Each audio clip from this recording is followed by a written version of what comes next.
Assalamualaikum warahmatullahi wabarakatuh. Bismillahirrahmanirrahim. Alhamdulillahi rabbil alamin wa bihi nasta'in ala umuri dunya wad din, wassalatu wassalamu ala asyrafil anbiya wal mursalin wa ala alihi wa sahbihi wa man sara ala nahjihi bi ihsanin ila yaumil wa ba'd. Allahumma inna nas'aluka ilman nafi'a wa na'udzubika min ilmin la yanfa'. Hadirin Allah muliakan, alhamdulillah kita panjatkan puji dan syukur kita kepada Allah Tabaraka wa Ta'ala atas nikmat yang Allah berikan kepada kita, sebagaimana salawat dan salam semoga senantiasa tercurahkan kepada Rasul kita, Nabi kita Muhammadin alaihi salatu wassalam, beserta para keluarga, para sahabat dan orang-orang yang istiqomah berjalan di bawah naungan sunnah beliau sampai hari kiamat kelak. Allahumma inna nas'aluka ilman nafi'a wa na'udzubika min ilmin la yanfa'. Ya Allah, berikanlah kami ilmu yang bermanfaat dan lindungilah kami dari ilmu yang tidak bermanfaat. Hadirin Allah muliakan, alhamdulillah kita bersyukur kepada Allah Tabaraka wa Ta'ala atas nikmat yang Allah berikan kepada kita, sehingga kita bisa bersua pada kesempatan kali ini kembali bersama Al-Imam Yahya bin Sharaf bin Murri Abu Zakaria, atau yang biasa dikenal dengan nama Al-Imam An-Nawawi rahimahullahu ta'ala. Hadirin Allah muliakan, kita kembali bersama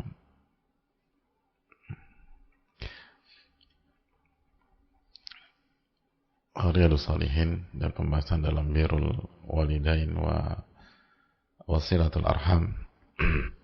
Dan kita sedang bersama sebuah hadis yang sangat penting dalam bab ini, yaitu hadis Ibnu Umar radhiyallahu taala anhuma. Semoga Allah meridhai beliau dan ayah beliau Umar bin Khattab radhiyallahu taala an. Amin ya rabbal alamin. Hadis yang perlu didudukkan karena hadis ini sangat rentan kalau salah dipahami. Mari kita simak keterangan dari Al-Imam An-Nawawi rahimahullahu taala, semoga merahmati beliau, keluarga beliau, orang tua beliau, guru-guru beliau, dan semoga Allah merahmati para ulama dan umat dimanapun berada. Amin ya rabbal alamin. Wa Ibnu Umar radhiyallahu ta'ala anhu qala kana tahti imra'atun wa kuntu uhibbuha. Saya memiliki istri yang berada di bawah naungan saya dan saya mencintai istri saya. Wa kana Umar yakrahuha, tapi Umar enggak suka sama istri aku. Faqala li talliqha, kata Umar, ceraikan istrimu atau talak istrimu. Lalu fa'abaitu, Ibnu Umar enggan. Gimana menceraikan, kan enggak mudah, apalagi menceraikan wanita yang dicintai atau istri yang dicintai. Fa'ata Umar radhiyallahu ta'ala an Nabi sallallahu alaihi wasallam, maka Umar radhiyallahu ta'ala anhu datang ke Rasulullah sallallahu alaihi wasallam. Fadzakara dzalika lah, lalu Nabi sallallahu alaihi wasallam diberitahu. Jadi Umar cerita tentang kondisi. Faqala Nabi sallallahu alaihi wasallam talliqha, ceraikan dia. Rawahu Abu Dawud wa Tirmidzi. Maka Umar bin Khattab mengatakan ceraikan dia atau talak dia. Hadirin Allah muliakan, itu yang dikatakan oleh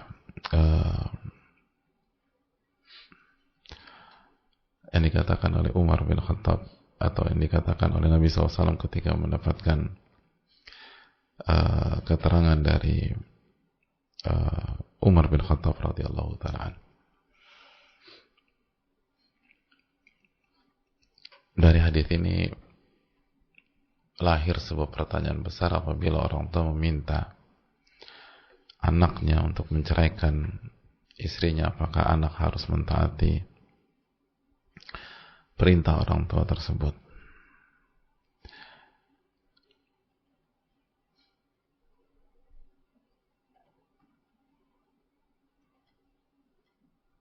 Nah, hadirin sekalian Allah muliakan, sebelum kita mendengar keterangan ulama, menurut bapak-bapak di sini gimana?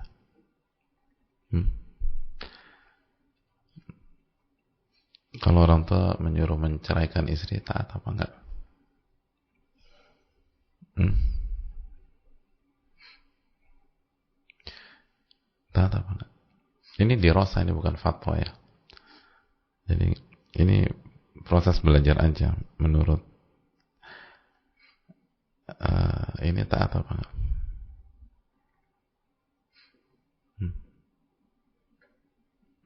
Nggak ada yang nikah di sini, nggak tahu rasanya.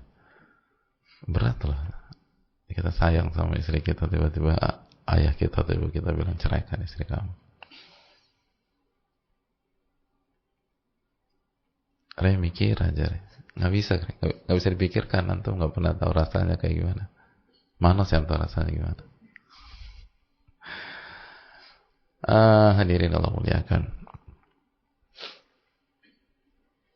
Mari kita, sebelum kita dudukkan ya, mari kita simak keterangan dari Imam Ahmad rahimahullahu taala. Imam Ahmad pernah ditanya, "Inna abi ya'muruni an utalliqa imra'ati." Sesungguhnya ayahku memerintahkan aku untuk mentalak atau menceraikan istriku. Jadi ada orang tanya kepada Imam Ahmad rahimahullah. Imam Ahmad salah satu imam madhab dan murid dari al-Imam Asy-Syafi'i rahimahullahu taala. Beliau ditanya, "Inna abi ya'muruni an utalliqa imra'ati." Sesungguhnya ayahku memerintahkan aku untuk mentalak istriku. Apa jawab Imam Ahmad? Dan Imam Ahmad sekali lagi ahlul hadis gitu. Dan beliau tahu hadis ini.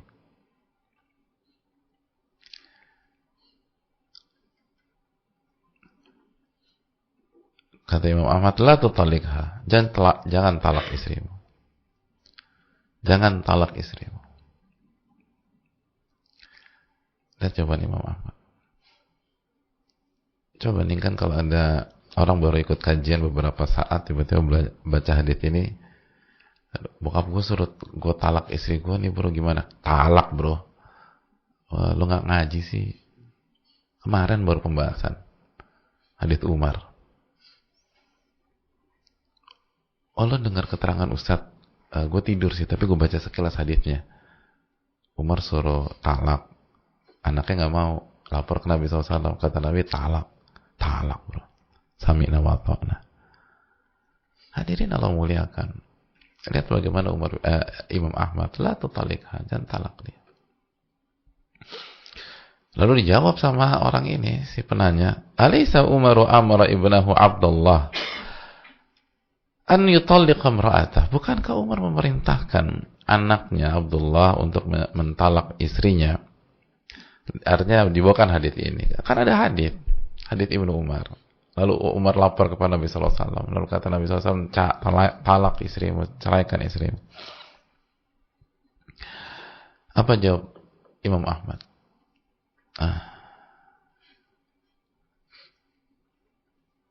Apa jawab Imam Ahmad? Oh, saya baru tahu hadis itu. Apa begitu jawabannya? Hadisnya diriwayatkan siapa ya? Aku belum pernah dengar ya.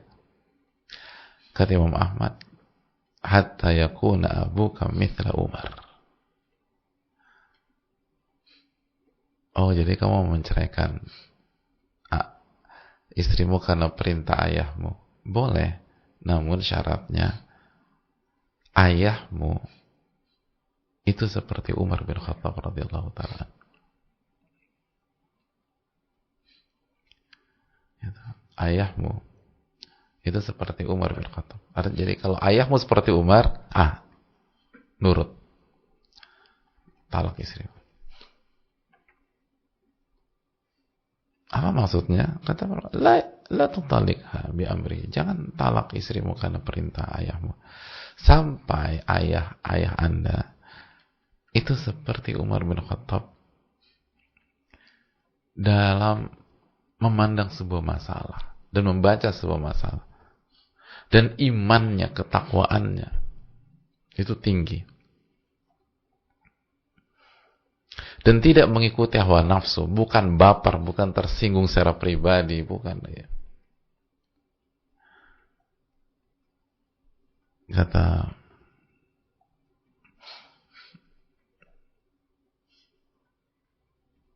Kata para ulama,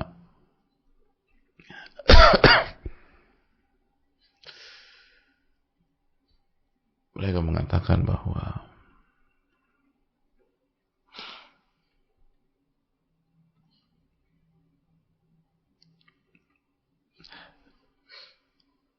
أن يصح حمل ما ورد في ذلك من نصوص وآثار على خصوص كون أمر الوالد بطلاق الزوجة في حال توفر مستند شرعي. Hadis-hadis tersebut itu harus didudukkan apabila perintah orang tua kepada anak memenuhi standar syar'i untuk bercerai, untuk mentalak.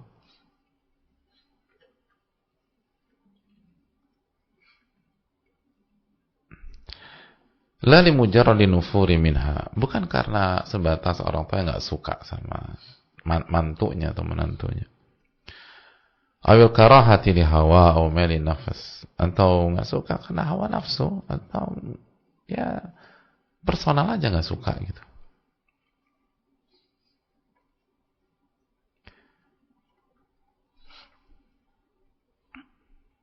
Itu fine. Dan kita tahu Umar bin Khattab radhiyallahu ta'ala beliau minal muhaddatsin. Umar itu orang yang diberikan intuisi sangat-sangat kuat oleh Allah.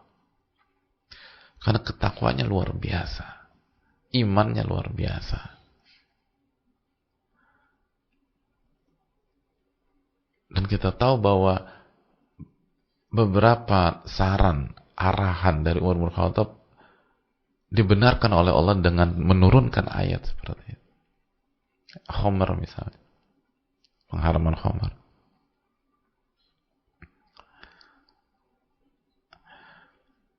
Jadi bicara tentang Umar bin Khattab, bicara tentang keimanan, bicara tentang ketakwaan, bicara tentang ilmu yang sangat matang, bicara tentang ijtihad, beliau mujtahid mutlak, mustaqil. Umar adalah mujtahid yang paling tinggi, ilmu beliau di level tertinggi. Bicara tentang kewaraan, bicara tentang khawatiran jatuh ke dalam api neraka, bicara tentang menjauhi hawa nafsu, bicara tentang zuhud, bicara tentang pengalaman hidup, bicara tentang kauniyah. Beliau full package. Maka ketika beliau tidak suka dengan istrinya Ibnu Umar, itu bukan tanpa alasan. Itu sudah konklusi, sudah kesimpulan dari sebuah proses yang sangat matang. Proses yang sangat matang.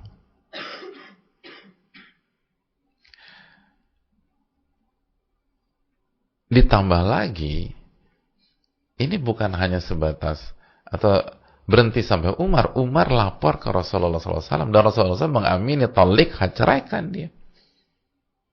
Makanya sebagian ulama mengatakan Ibnu Umar ini bukan sebatas perintah Umar bin Khattab, tapi ini perintah Rasulullah SAW. Ini Rasul meng-ACC. Nah sekarang ayah kita atau ibu kita ketika suruh cerai itu dapat ACC dari wahyu kan enggak? Atau paling enggak nanya ke guru lah, nanya ke ulama lah, enggak juga. Itu enggak suka sama mantu. Aduh, papa enggak suka sama istri, mau dicerain.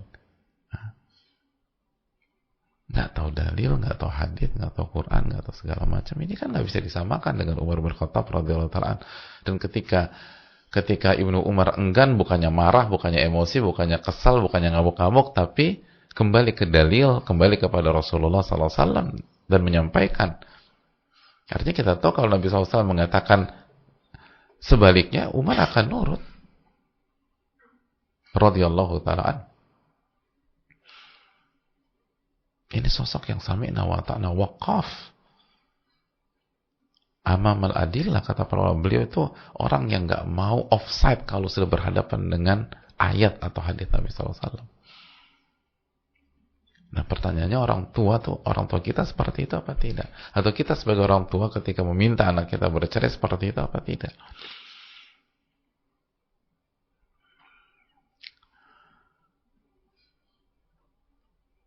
Hadirin Allah muliakan.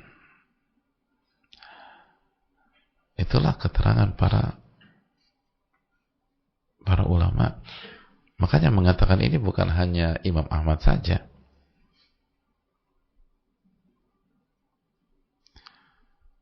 Yang mengatakan hal ini itu para ulama dari berbagai macam mazhab yang diakui dalam ilmu fikih.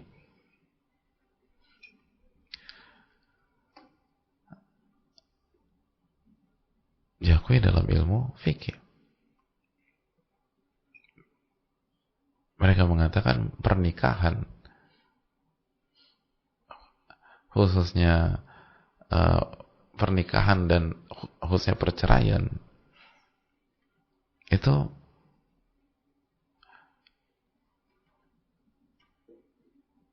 kalau anak tidak menuruti, hukum asalnya bukan termasuk kedurhakaan.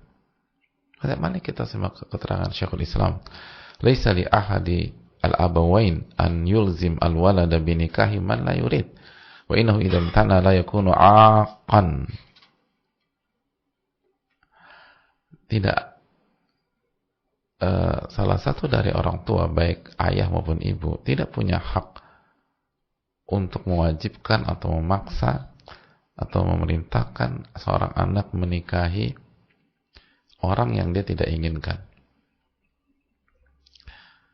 Orang tua itu nggak bisa memaksa anaknya atau nggak boleh mewajibkan anak laki-lakinya, anak perempuannya untuk menikahi pihak yang si anak nggak menginginkan, nggak suka, dan seterusnya. Wa innahu idam tana la yakunu aqan. Dan kalau anak itu nggak mau atau enggan, maka itu tidak termasuk durhaka. Tidak termasuk durhaka.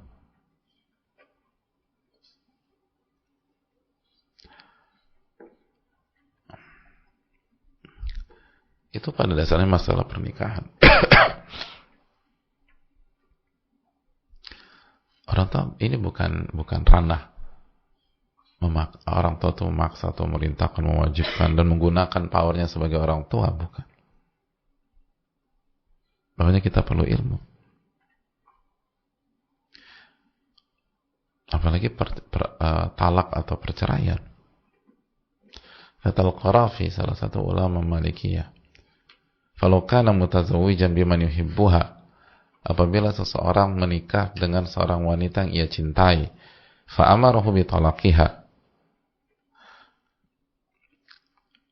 dan orang tuanya memerintahkan dia menceraikan istrinya yang dia cintai tersebut, walau li adami iffatiha,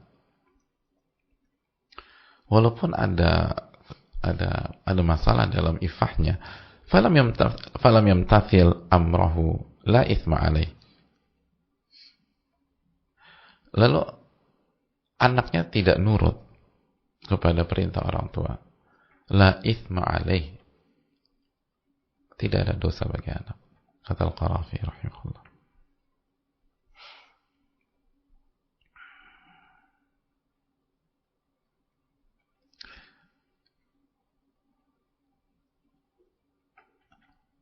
Begitu juga disampaikan oleh Al-Allamah Ibnu Hajar Al-Haytami. Dan kita tahu Al-Allamah Ibnu Hajar adalah sosok yang keterangannya menjadi rujukan dalam mazhab Syafi'iyah pada hari ini.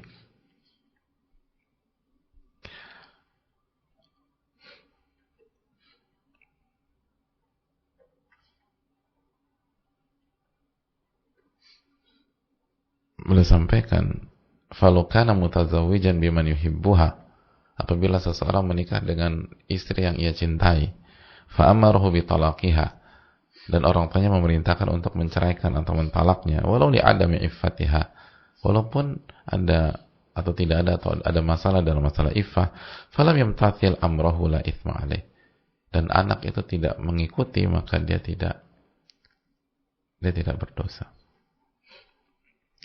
Dia tidak berdosa. Dia tidak berdosa.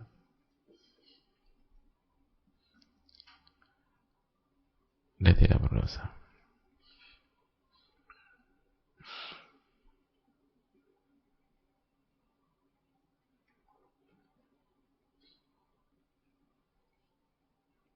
Jadi hadirin Allah muliakan, itu yang perlu kita camkan.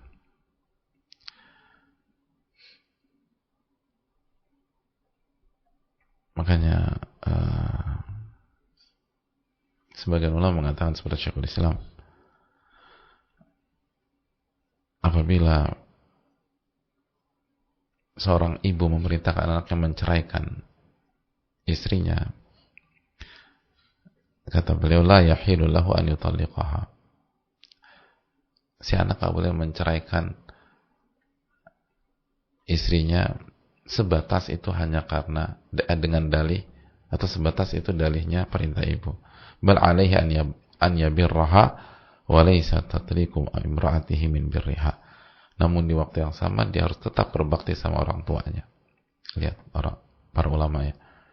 Dia nggak boleh menceraikan hanya sebatas itu. Tapi ia tetap harus berbakti sama orang tuanya di hal-hal lain. Kenapa demikian? Karena mentalak istri atau menceraikan istri karena sebatas perintah orang tua itu bukan termasuk birrul walidain. Sebatas itu bukan termasuk birrul walidain. Kecuali sebagaimana kita sampaikan keterangan para ulama, jika orang tua kita seperti Umar bin Khattab, jika orang tua kita seperti Nabi Ibrahim yang memerintahkan kepada Nabi Ismail ganti palang pintu, apabila orang tua kita ketika memerintahkan dengan pertimbangan yang sangat matang, tapi kalau hanya emosi, tersinggung dan lain sebagainya, sekali lagi masalah pernikahan, apalagi masalah perceraian, itu orang tua tidak boleh mewajibkan, mengharuskan dan memerintahkan, dan itu bukan masuk ke dalam hal tersebut. Dan ini perlu kita dudukkan karena banyak kasus dalam masalah ini, dan itu keterangan para ulama. Kita hanya menyebutkan keterangan para ulama.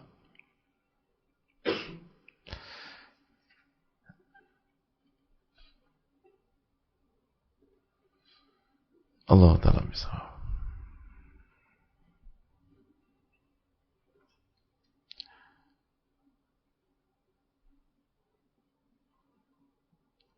Jadi ini tidak boleh dipukul rata. Hadirin Allah muliakan.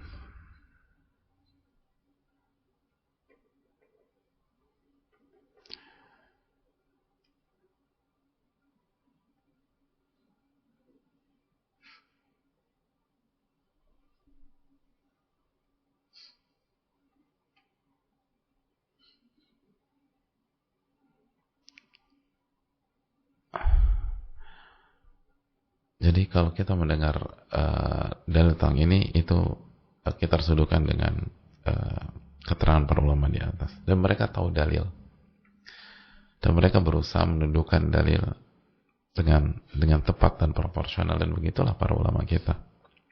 Karena kalau ini dibuka bebas, ya repot hadirin.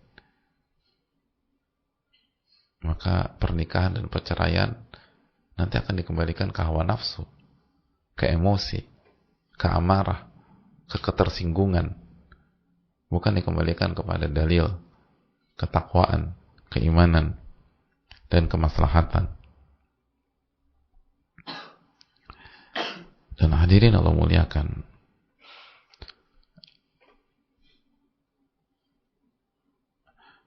khususnya masalah talak atau perceraian itu masalah pelik. Masalah pelik. Qatadah, nama besar, Al-Imam Qatadah, itu mengatakan, wat-talaqu thuluthul ilm. Talak, pembahasan tentang talak, seluk beluk talak itu sepertiga ilmu. Sepertiga ilmu. Sepertiga ilmu.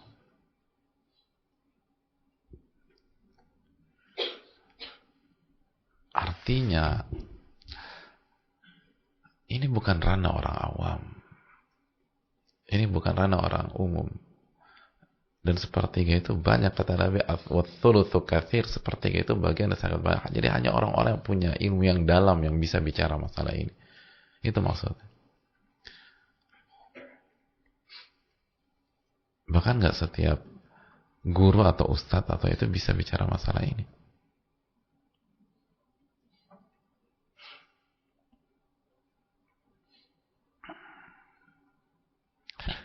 Marwan itu pernah menceritakan testimoni beliau ketika beliau bersama Sufyan Ats-Tsauri. Siapa yang tidak mengenal Sufyan Ats-Tsauri, nama besar, ulama, papan atas dunia di masa klasik, rujukan. Semua orang yang belajar ilmu agama tahu sebetapa hebatnya Al-Imam Sufyan Ats-Tsauri rahimahullahu ta'ala, dan betapa bertakwanya beliau. Kata Marwan, aku menyaksikan langsung Sufyan Ats-Tsauri itu ditanya tentang masalah talak. Ditanya, ada banyak orang bertanya kepada Allah tentang masalah talak, masalah cerai, masalah talak. Apa respon beliau? Fasakata. Maka beliau diam, gak berani jawab. Gak berani jawab. Sufyan Ats-Tsauri rahimahullah ta'ala. Beliau diam. Lalu beliau mengatakan, innama hiyal furuj. Innama hiyal furuj.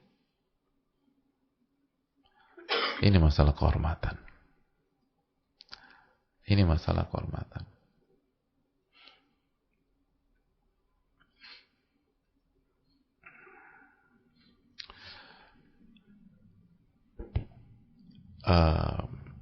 Al-furuj itu jamak dari farj, dan pada dasarnya bisa bermakna alat vital wanita.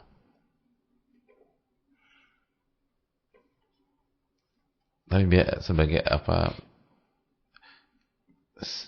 apa banyak pihak menggunakan bahasa yang lebih ini, kehormatan. Jadi kenapa saya ingin jelaskan itu? Ini menunjukkan bahwa betapa wanita itu betul-betul dimuliakan oleh orang-orang beriman, oleh orang-orang yang bertakwa, oleh para ulama.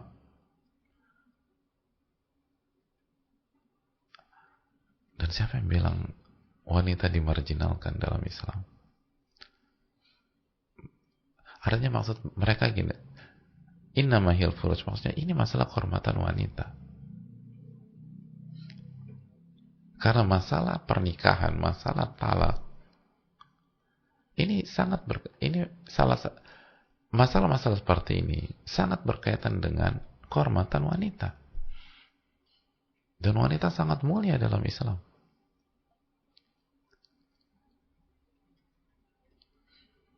Wanita sangat mulia dalam Islam.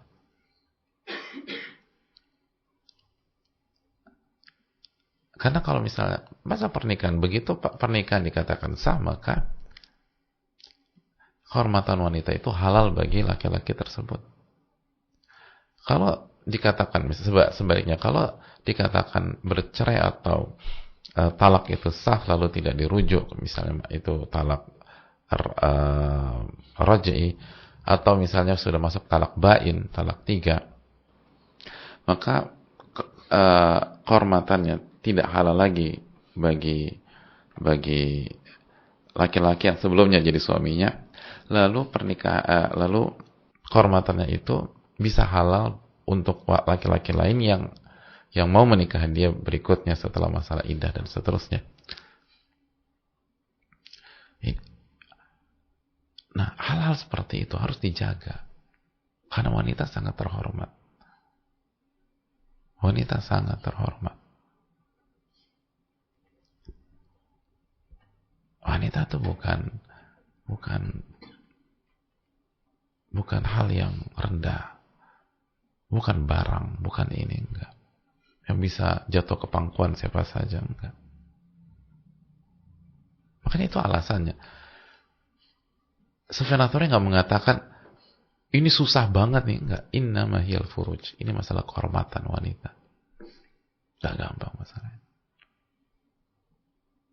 Saya enak aja bilang ini. Ini masalah kehormatan. Makanya ketika Umar mengatakan ceraikan istrimu, itu pertimbangan sangat matang, hadirin.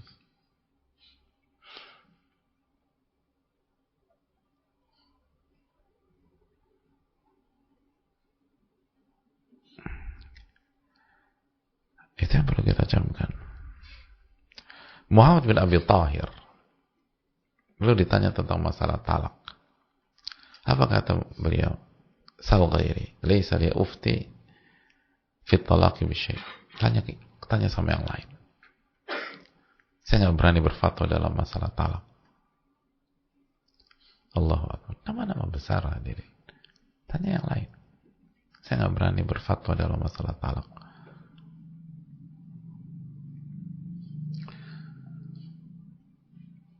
Lalu hari ini baru ngaji beberapa kali, tiba-tiba udah bicara, oh itu talak jatuh tuh mas. Bro udah talak, udah jelas, udah clear. Siapa kita hadirin? Udah baca buku berapa? Ini nama besar, tanya yang lain. Saya nggak berani berfatwa dalam masalah talak. Makanya itu tadi orang tua yang menyuruh mentalak, ilmunya dalam apa enggak gitu. Ini masalah-masalah pelik. Dalam riwayat yang lain Sufyan rahimahullah taala mengatakan, karena Sufyan la yakadu yufti fi talaq wa yaqul man yuhsinu dhaq, man yusinu hadha wa man yusinu hadha. Sufyan hampir-hampir nggak pernah berfatwa dalam masalah talak. Hampir-hampir nggak memberikan pandangan dalam masalah talak. Lalu beliau mengatakan, siapa yang menguasai masalah ini? Siapa yang menguasai masalah ini?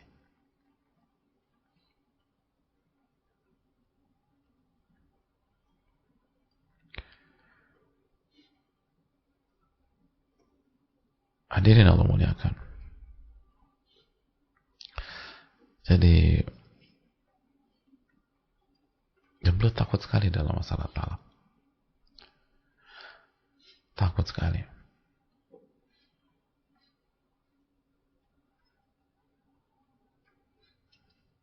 Dan kenapa? Beliau takut ditanya di hadapan Allah.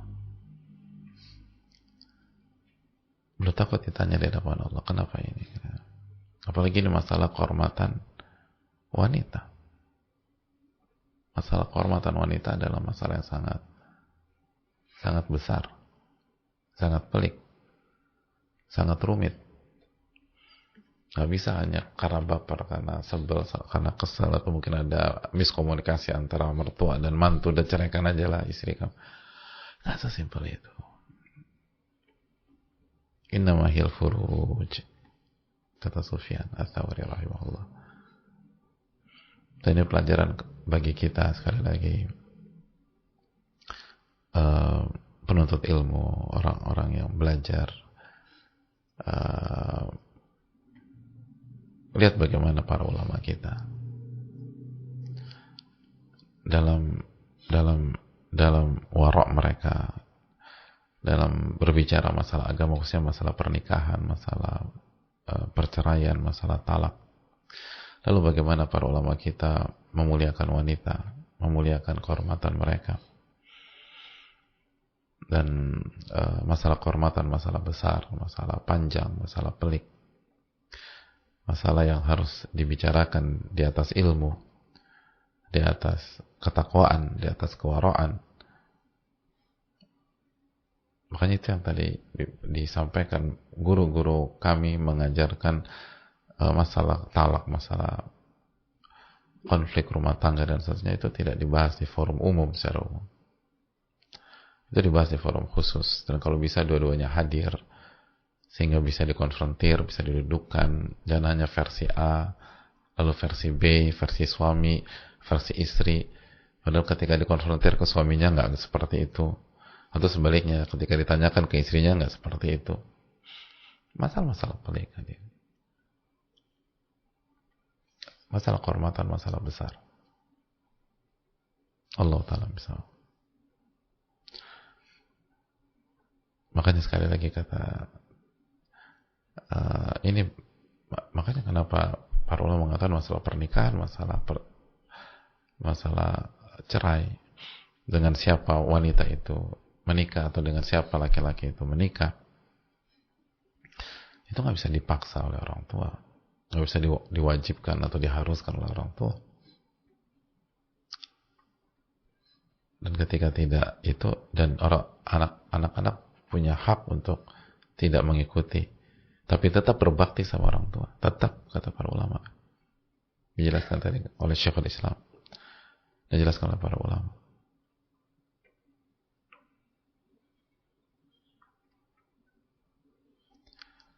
Ini yang perlu kita. Dan orang tua jangan menggunakan jangan menggunakan kedudukannya untuk menekan anak dalam masalah ini, kecuali dengan pertimbangan matang. Dan lihat kalau Umar radhiyallahu ta'ala anhu datang ke Rasulullah SAW, pertanyaannya, sudahkah kita datang ke ahli ilmu? Sudahkah kita datang ke ulama? Sudahkah kita datang ke orang-orang yang matang dalam masalah ini? Ingat, Sufyan Ats-Tsauri bukan orang sembarangan. Silakan habis ini buka biografi Sufyan Ats-Tsauri, baca sehebat apa beliau. Masalah talak, masalah pelik, masalah pernikahan, masalah pelik. Allah Ta'ala bisa. Semoga Allah memberikan taufik kepada kita. Kita cukupkan. Subhanallah, la ilaha illa anta, astaghfiruka wa atubu ilaik. Assalamualaikum warahmatullahi wabarakatuh.